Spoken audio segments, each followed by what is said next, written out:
Hey there, welcome back to another travel vlog.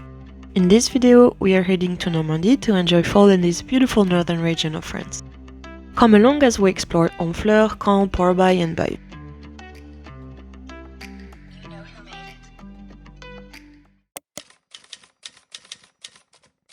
We started the day early in London, so early in fact that I did not even pull out my camera, so now here we are at Saint-Lazare, ready to catch our train to Lower Normandy. The journey takes about 2.5 hours, so I took the opportunity to enjoy my lunch and dive into a new book, Resort the Murder. It's actually the second book in the series, but I'm really enjoying it nonetheless. After arriving, we took a lovely walk with the family dog through the Normandy countryside. Passing fields of cows and orchards brimming with apples, the fresh air and peaceful scenery made it such a relaxing escape.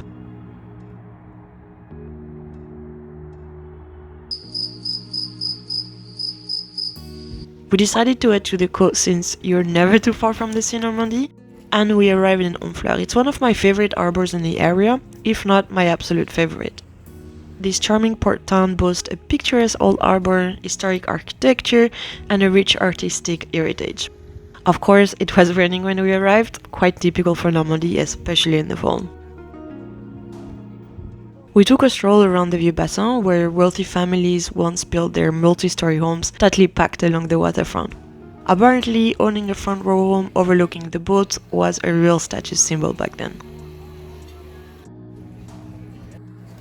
For lunch, I opted for moule frites, which is my go-to dish on the Norman coast.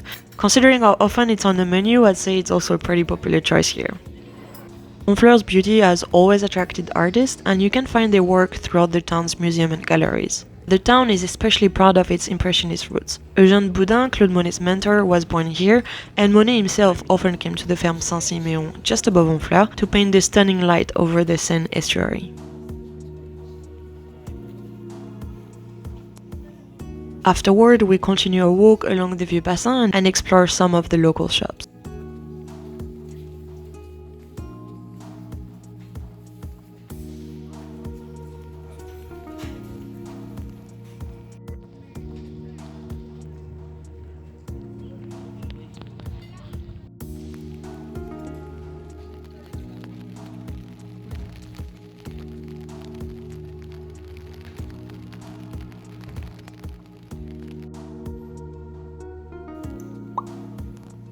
We also visited St. Catherine's Church, a stunning wooden structure built by shipwrights. The ceiling actually resembled the hull of a ship, making it a really unique sight. By the end of the afternoon, the rain started pouring down so hard we decided it was time to head home.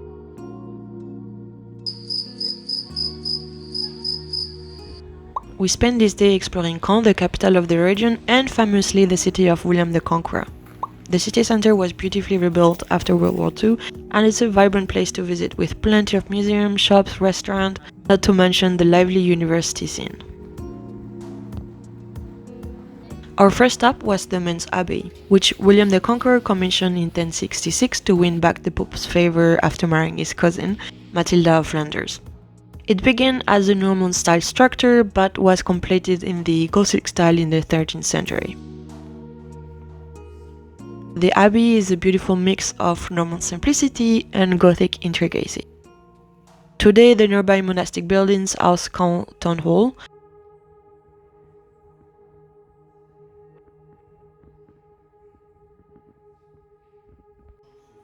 and there we also saw an exhibit detailing the impact of World War II on the city. Caen was heavily bombed during its liberation. It took a month after D-Day for the town to be liberated.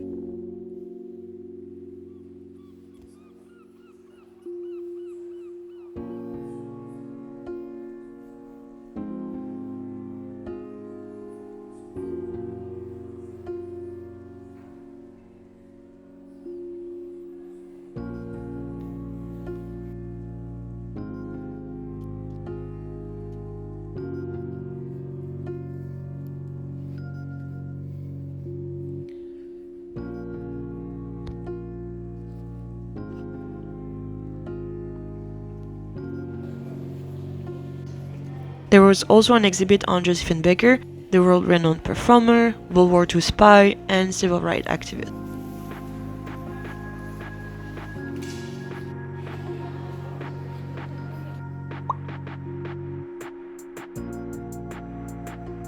Next, we visited William the Conqueror's tomb at the church, marked by the Norman flag.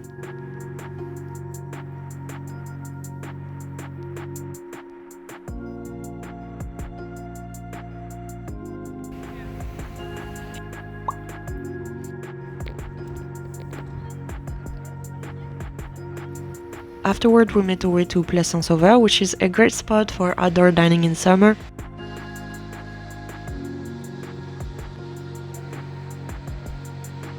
However, here again it was raining, so we ducked into a cafe for a cozy cappuccino and shared a Nutella crepe.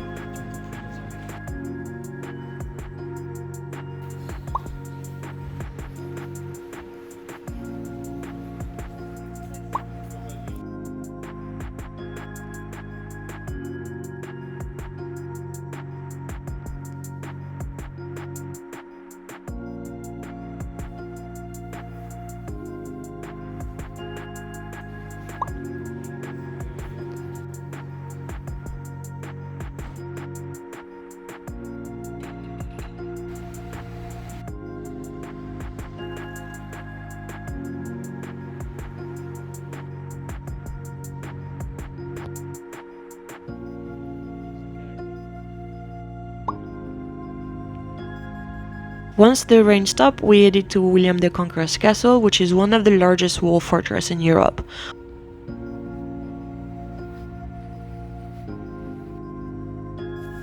Although it was very damaged during World War II, it's been restored and its massive walls are still quite impressive.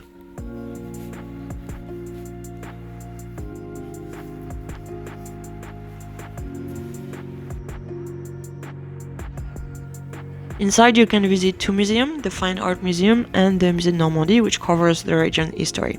Unfortunately, much of the site was under renovation at that time, making it difficult to explore.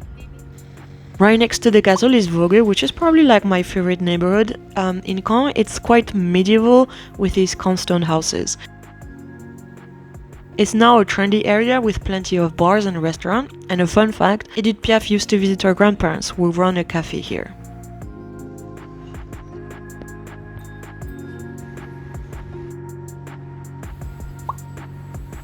Finished the day, we walked toward the harbor, an area developed in the 19th century.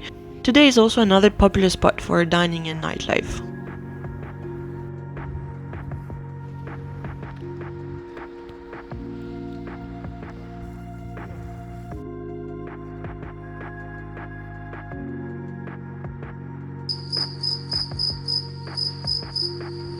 We spent the weekend in La Manche, and in the morning we visited Portbail, which is a charming coastal village.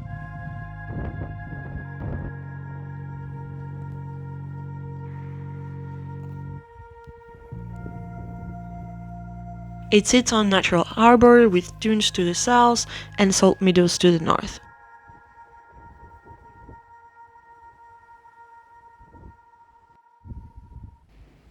We also decided to visit one of his historic churches, which was hosting a local art exhibition. We even got to vote for our favorite painting. It was such a fun experience.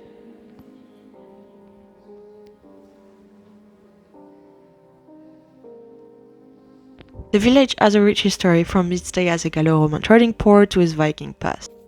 Though small, it has a few nice shops, even though many of them were closed for the full season. Before leaving, we stopped by a bakery to pick up some bread and dessert.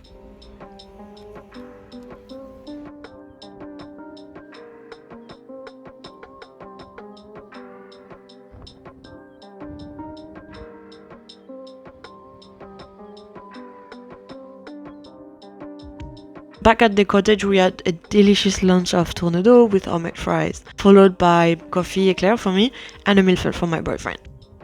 We spent the rest of the afternoon enjoying the nice weather, and I took the chance to continue reading my book. Towards the end of the day, we took a walk along the beach, and we stopped for a quick local beer. We returned to the house while watching the sunset over the sea.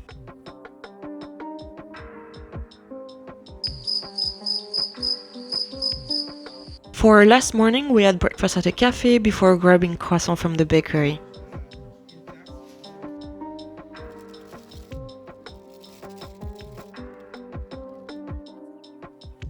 Then it was time to hit the road to Bayeux. Bayeux is a stunning city, home to the famous Bayeux Tapestry, and since it was swiftly liberated by the Allies during World War II, many of its historic buildings remain intact. We kicked off with lunch at the crêperie, where I enjoyed a traditional galette complète followed by a Nutella crepe, of course.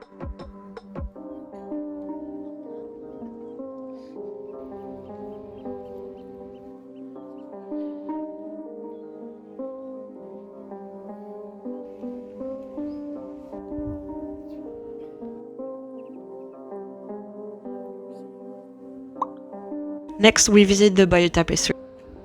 It's listed on UNESCO's Memory of the World Register. It's a 70-meter long embroidered masterpiece which tells the story of the Norman conquest of England in 1066. It's really a unique piece of history and it offers a glimpse into life in medieval Europe. Unfortunately, filming isn't allowed there inside to protect the tapestry, but the upstairs exhibition area provides a great overview, so you can have an idea of what it looks like.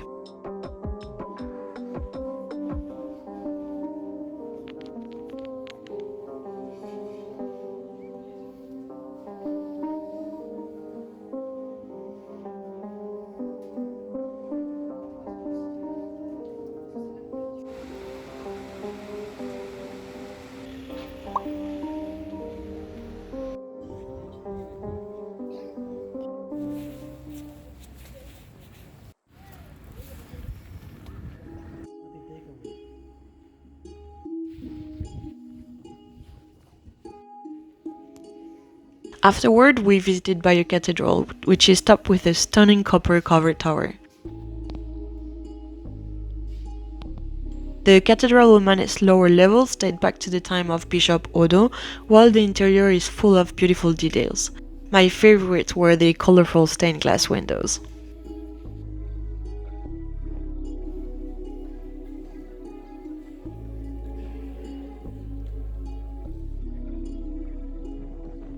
Finally, we explored Old Bayeux, admiring the half-timber houses and independent shops.